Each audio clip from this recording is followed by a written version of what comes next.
Hello students, আমি Joydeep sir. তো আমি তোমাদেরকে আজকে তৃতীয় অধ্যায়টা পড়াবো। প্রত্যেকে বইটা খুলে বসো এবং একটা হাতে পেন্সিল নিয়ে বসো। আচ্ছা, দেখো এখানে তৃতীয় অধ্যায়তে কি বলছে, কম্পিউটার ও তার কাজ, মানে কম্পিউটার কিভাবে কাজ করে, কটি ধাপে কাজ করে এবং সেই কাজগুলো করতে তার প্রয়োজনীয় ডিভাইসগুলো কি বলে এবং উদাহরণ হিসেবে কোন কোন ডিভাইস, সেইগুলো এই সমস্ত জিনিসগুলো আমি কিন্তু আজকে বুঝাবো এবং এই অধ্যায়তে পেয়ে আছে। তো চলো পড়া যাক। দেখো প্রথম পৃষ্ঠাটাতে বলেছে, দেখো একটা ছকের মধ্যে দেখো ইনপুট প্রসেসিং আউটপুট দেখিয়ে দিয়েছে তীরের মাধ্যমে, আর স্টোরেজ ইউনিট থেকে তথ্যটা প্রসেসিং ইউনিটে যাতায়াত করছে, তাই তো, যাচ্ছে এবং আসছে। কম্পিউটার কাজের 4টি ধাপ। যদি প্রশ্ন যদি এরকম আসে, কম্পিউটার কাজের 4টি ধাপ চিত্রের মাধ্যমে বুঝিয়ে দাও, তাহলে কিন্তু এই ছবিটাই কিন্তু তোমাদেরকে খাতায় আঁকতে হবে। ঠিক আছে, খুব ইম্পর্টেন্ট এই ছবিটা কিন্তু খাতায় আঁকতে হবে। ওকে, মনে রাখবে। দেখো সবার প্রথমে কি বলছে, কম্পিউটারের বিভিন্ন অংশ তার কাজ। যেমন আমাদের শরীরের মানব দেহের বিভিন্ন অংশ আছে, হাত, পা, মাথা, চোখ, মুখ, কান। তেমনভাবে কম্পিউটারে কিন্তু অনেক অংশ আছে, এইগুলোর মধ্যেও ভাগ আছে। তো সবার প্রথমে দেখো, প্রথম যে ভাগটা হচ্ছে সেটা কি, ইনপুট প্রসেসিং আউটপুট স্টোরেজ। এইটা হচ্ছে কিন্তু কাজ। ওকে, এই কাজের মধ্যে কিন্তু ইনপুটের মধ্যে যে অংশগুলো আছে তাদের সম্পর্কে আমরা পড়ব। তো সবার আগে বুঝে নিজেই 4টে কাজের ধরন বা কাকে বলে। যেমন ইনপুট কাকে বলে? কম্পিউটার যখন নির্দেশ বা তথ্য গ্রহণ করে তখন তাকে ইনপুট বলে। কম্পিউটারকে যখন নির্দেশ দেওয়া হয় এবং নির্দেশটা যখন সে গ্রহণ করছে তখন তাকে বলছে ইনপুট। প্রসেসিং কাকে বলছে? যখন কম্পিউটার তথ্য বা নির্দেশ পেয়ে সে যখন কাজ করছে তখন তাকে বলা হচ্ছে প্রসেসিং। দেখো, তথ্য বা নির্দেশ নিয়ে কম্পিউটার যখন তার ভিতরে কাজ করে তখন তাকে বলে প্রসেসিং। আউটপুট কাকে বলছে? যখন কম্পিউটার তার কাজের ফলাফল দেখায় তখন তাকে আউটপুট বলে।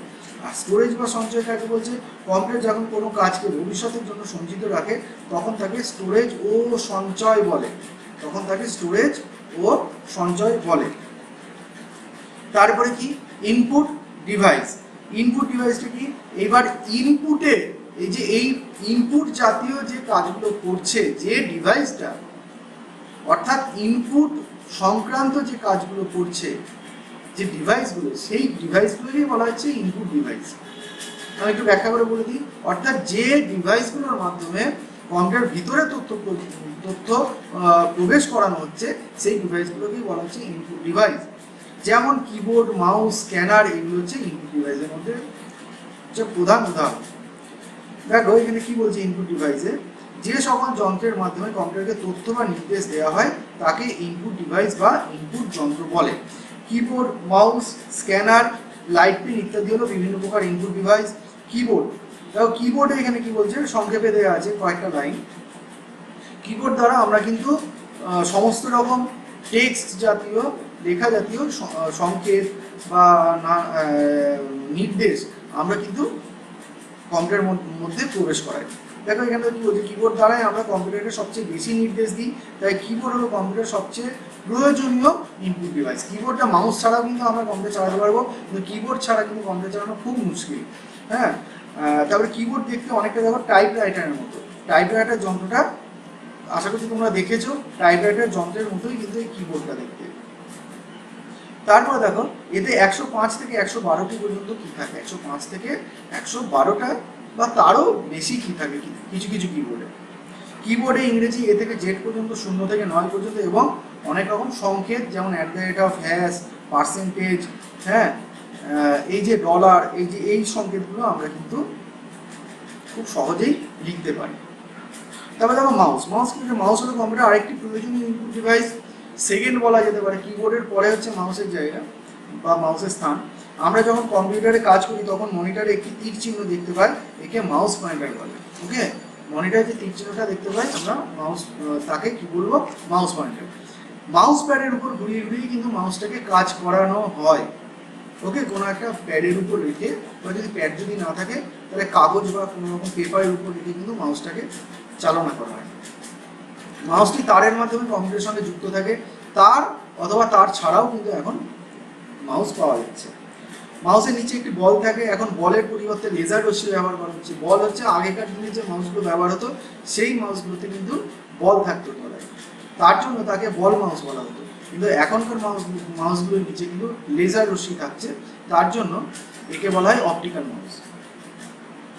মাউসের লেফট, রাইট ও মিডিল তিনটি, আবার কখনো কখনো লেফট রাইট দুটি বাটন থাকে এবং মধ্যেখানে একটা চাকা থাকে যেটাকে বলে স্ক্রল বাটন।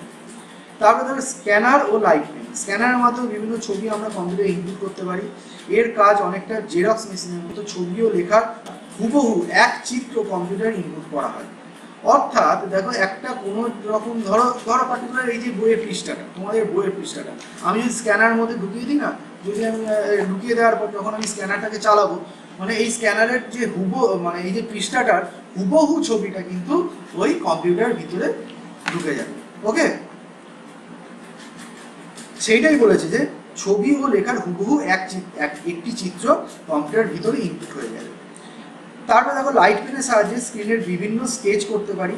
এখন আধুনিক মোবাইলে আমরা এই লাইট পেনের ব্যবহার দেখতে পাই। লাইট পেন তোমরা হয়তো খুব কম দেখেছো, হ্যাঁ, তো লাইট পেনটা অতটা নাও চিনতে পারো। এই যে দেখো এখানে সাইডে ছবি দেওয়া আছে। লাইট পেনটা একটা কোনো কাগজ বা একটা কোনো প্যাডের উপরে ঘষা হয় এবং যেরকমভাবে আমি ঘষবো বা দাগ কাটবো সেই রকমভাবেই কিন্তু কম্পিউটার স্ক্রিনে কিন্তু দাগটা হয়ে যাবে। আচ্ছা, তারপরে দেখো প্রসেসিং ডিভাইসে কি হয়, যোগ বিয়োগ গুণ ভাগ যাবতীয় রকম প্রসেসিং এর কাজ এই ডিভাইসে কিন্তু হয়। দেখো কম্পিউটার সমস্ত প্রকার কাজ যেমন যোগ বিয়োগ গুণ ভাগ, তথ্য সঞ্চয়, অন্য সমস্ত প্রকার কাজ প্রসেসিং ডিভাইসে হয়ে থাকে। শুধু তাই নয়, প্রসেসিং ডিভাইসে শুধুমাত্র ইনপুট ডিভাইস যেমন কিবোর্ড থেকে নির্দেশ গ্রহণ করে সেই নির্দেশকে প্রসেস করে সেটিকে আউটপুট ডিভাইসে পাঠায়। প্রসেসিং ডিভাইসে কিন্তু অনেকটা কাজ, হ্যাঁ, খুব গুরুত্বপূর্ণ কাজ, কি ইনপুট ডিভাইস থেকে তথ্যগুলোকে নিয়ে গ্রহণ করে তার ফলাফলটা বার করে তাকে কিন্তু আউটপুট ডিভাইসে পাঠায়। ওকে, দেখো নিচে একটা উদাহরণ দেওয়া আছে যেমন দিয়ে, এটা কিন্তু পড়ে নেবে। তারপর দেখো আউটপুট ডিভাইস কি বলছে, আউটপুট ডিভাইসের মাধ্যমে আমরা কম্পিউটারের সমস্ত রকম কাজ ও তার ফলাফল দেখতে পাই। আউটপুট ডিভাইসের মাধ্যমে আমরা সমস্ত রকম কাজ বা তার ফলাফল দেখতে পাই। যেমন ধরো প্রিন্টার, মনিটর, হ্যাঁ, তারপরে বলা যেতে পারে যে সাউন্ড বক্স, এইগুলোর মাধ্যমে কি হচ্ছে, যেমন মনিটরে আমি যখন কম্পিউটারে একটা কোনো কাজ হওয়ার পরে ফলাফলটা কিন্তু আমরা মনিটর স্ক্রিনে দেখতে পাচ্ছি। এটা আমি কিবোর্ডের মাধ্যমে প্রেস করছি, তারপরেই কিন্তু কম্পিউটার মনিটরের মাধ্যমে কিন্তু লেখাটা আমাদের সাথে দেখিয়ে দিচ্ছে।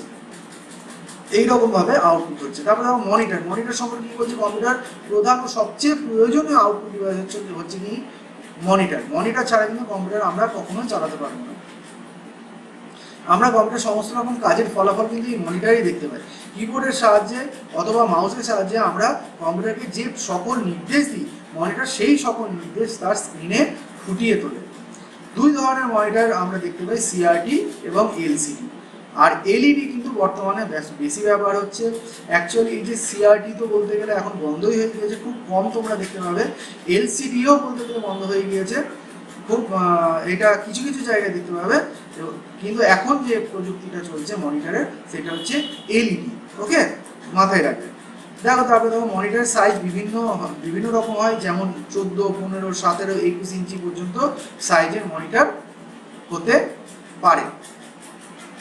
প্রিন্টার, কম্পিউটারে যে সমস্ত কাজ করা হয় সেই কাজ প্রিন্টার কাগজের মাধ্যমে প্রিন্ট করে। প্রিন্টারটা কি করে, কাগজের মাধ্যমে কিন্তু সেই তথ্যটা প্রিন্ট করছে। অর্থাৎ আমি মনিটরে একটা কোনো কম্পিউটারে একটা কোনো সফটওয়্যার ওপেন করে, যেমন মাইক্রোসফট অফিস ওয়ার্ড, আমি ওপেন করে একটা চিঠি লিখলাম, চিঠি লিখে আমি তো সেটা তো আউটপুট ডিভাইস কি মনিটরের মাধ্যমে আমি সেটা দেখতে পাচ্ছি, কিন্তু আমরা হাতে পাবো কী করে, তখন কিন্তু আমাদেরকে প্রিন্ট করতে হবে।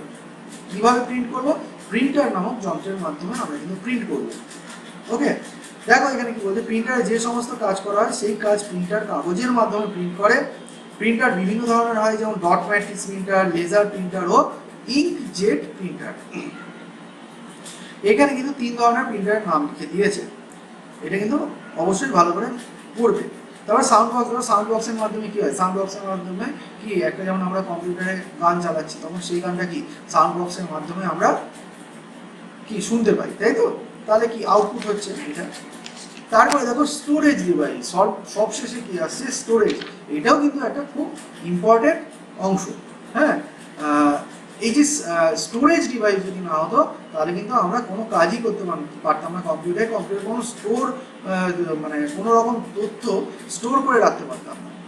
দেখো সবার প্রথমে কি বলছে, কম্পিউটার যে সমস্ত কাজ করা হয় স্টোরেজ ডিভাইসের মাধ্যমে সেই কাজগুলিকে প্রয়োজন মতো সঞ্চয় করে রাখা হয়। যেমন hard disk, floppy disk, CD, DVD, pen drive, এগুলো হচ্ছে কিন্তু স্টোরেজ ডিভাইসের উদাহরণ। হার্ড ডিস্ক সম্পর্কে কি বলছে দেখো, খুব ছোট ছোট করে এখানে দেওয়া আছে, হ্যাঁ 2-3 লাইন করে। দেখো হার্ড ডিস্কে কি বলছে, এটি কম্পিউটার সিপিইউ বক্সের ভেতরে থাকে। কম্পিউটারের বিভিন্ন কাজ যেমন ছবি, গান, হ্যাঁ টেক্সট জাতীয় যে কোনো রকম তথ্য এইগুলো এই হার্ড ডিস্কে কিন্তু সঞ্চয় করে রাখা যায়। হার্ড ডিস্ক যে সিপিইউ বক্সের ভিতরেই থাকে এমন না, সিপিইউ বক্সের ভিতরে যে হার্ড ডিস্কটা থাকে তাকে বলে ইন্টারনাল হার্ড ডিস্ক। আবার আমরা কিন্তু এই হার্ড ডিস্ক কিন্তু এক্সটার্নাল হিসেবে ব্যবহার করতে পারি, যেটা হচ্ছে সিপিইউর বাইরে ইউএসবি পোর্টের মাধ্যমে কানেকশন করে চালানো হয়। তাহলে ফ্লপিটা এটা পড়ার দরকার নেই, এটা কেটে দাও। তারপরে দেখো সিডি ও ডিভিডি। সিডিটা বলতে গেলে অনেক আগে ব্যবহার হতো, এখন সিডি প্রচলন খুবই কমে গেছে, তবুও আছে, হ্যাঁ কিন্তু ডিভিডির প্রচলন এখনো দেখা যায়। দেখো সিডি দেখতে গোল চাকতির মতো, এটিতে গান, সিনেমা, চিঠিপত্র যে কোনো রকম তথ্য কিন্তু এর মধ্যে সঞ্চয় করে রাখা যায়। ফ্লপি ড্রাইভের মতো সিপিইউ বক্সে সিডি ড্রাইভও থাকে, মানে ফ্লপি ড্রাইভ তো আমরা বললাম না, তো এই যে সিডিটা চালানোর জন্য কিন্তু সিডি ড্রাইভ অবশ্যই প্রয়োজন। কম্পিউটারে যদি সিডি ড্রাইভ যদি না থাকে তাহলে কিন্তু সিডি চালানো যাবে না। সেখানে সিডি মানে এই যে কি বলছে সিডি ড্রাইভ থাকলে ওই সিডি ড্রাইভের মধ্যেই কিন্তু সিডিটা ঢুকিয়ে নিয়ে তারপরে কিন্তু রিড করা হয়, অর্থাৎ তার মধ্যে থাকা তথ্য কিন্তু আমরা কম্পিউটারের মধ্যে নিতে পারি। তারপর দেখো ডিভিডি দেখতে সিডির মতনই, সিডির তুলনায় অনেক বেশি পরিমাণে তথ্য কিন্তু এই ডিভিডিতে ধরে, অনেক বেশি পরিমাণ তথ্য এই ডিভিডিতে ধরানো যায়। যেমন সিডির ক্ষেত্রে সিডি ড্রাইভ প্রয়োজন, তেমন কিন্তু ডিভিডির ক্ষেত্রেও কিন্তু ডিভিডি ড্রাইভ প্রয়োজন। ডিভিডি ড্রাইভ না থাকলে কিন্তু ডিভিডি রিড করানো যাবে না। তারপরে দেখো পেন ড্রাইভ, এটি দেখতে চ্যাপ্টা ছোট আকৃতির হয়। হ্যাঁ তোমরা পেন ড্রাইভ দেখেছো, খুব মানে এখন কিন্তু খুব চলছে এটা, চ্যাপ্টা পেনের মতো হয়। এটি এতই ছোট যে পকেটে রাখা যায় এবং পকেটে রাখার ফলে কি খুব সহজেই হারিয়ে যায়। হ্যাঁ সুতরাং খুব একটু দড়ি দিয়ে বেঁধে রাখতে হয় ফিতে করে। আচ্ছা, পকেটে রেখে প্রয়োজনীয় কাজ যেমন ডকুমেন্ট আমরা কিন্তু কম্পিউটারের সিপিইউ বক্সের যে ইউএসবি পোর্ট থাকে সেই ইউএসবি পোর্টে লাগিয়ে কিন্তু যে কোনো রকম তথ্য আমরা নিতে পারি এবং দিতে পারি। হ্যাঁ আর হচ্ছে এইখানে সিপিইউ বক্সের পোর্টে ঢুকিয়ে তথ্য সঞ্চয় করা হয়, এইটুকুনি জাস্ট লেখা আছে সিপিইউ বক্সের কোন পোর্টে, ইউএসবি পোর্টে। ওকে, তারপরে দেখো মনে রাখার বিষয় এগুলো একটু পড়ে রাখবে, এটা একটা লাল বক্সের মধ্যে করে দেওয়া আছে। আচ্ছা তোমরা 1 নম্বর এই যে এটা কেটে দাও, এই ছবির যে এগুলো নাম দিতে বলছে এরকম ধরনের কোনো প্রশ্ন আসবে না। 2 নম্বরটাও কেটে দাও, এরকম ধরনের কোনো প্রশ্ন আসবে না। তাহলে 3 নম্বরে দেখো এখানে বন্ধনীর মধ্যে থেকে উপযুক্ত শব্দটি বেছে নিয়ে শূন্য স্থান পূরণ করো। এখানে দেখো প্রথমটা আমি করে দিচ্ছি, এখানে তোমাদেরকে লিখতে হবে না, তোমরা ঠিক সঠিক উত্তরটার উপরে পেন্সিল দিয়ে রাইট চিহ্ন দিয়ে নেবে।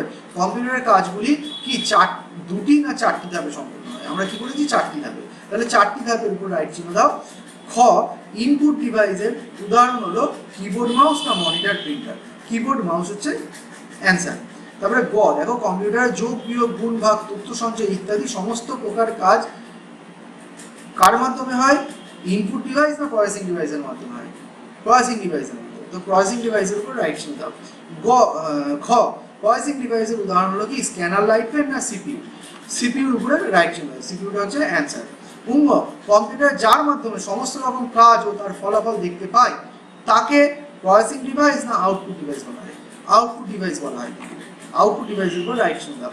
চ কম্পিউটারের স্টোরেজ ডিভাইসের উদাহরণ হলো কি হার্ড ডিস্ক, ফ্লপি ডিস্ক না মনিটর প্রিন্টার, তো কম্পিউটারের স্টোরেজ ডিভাইসের উদাহরণ হচ্ছে হার্ড ডিস্ক এবং ফ্লপি ডিস্ক, এর উপরে রাইট চিহ্ন দাও। তারপরে দেখো 4 সঠিক উত্তরের পাশে রাইট চিহ্ন এবং ভুল উত্তরের পাশে কাটা চিহ্ন। এটা দেখো মাউস ও কিবোর্ড হলো আউটপুট ডিভাইস, কখনোই না, এটা ভুল, এটা কাটা চিহ্ন দাও।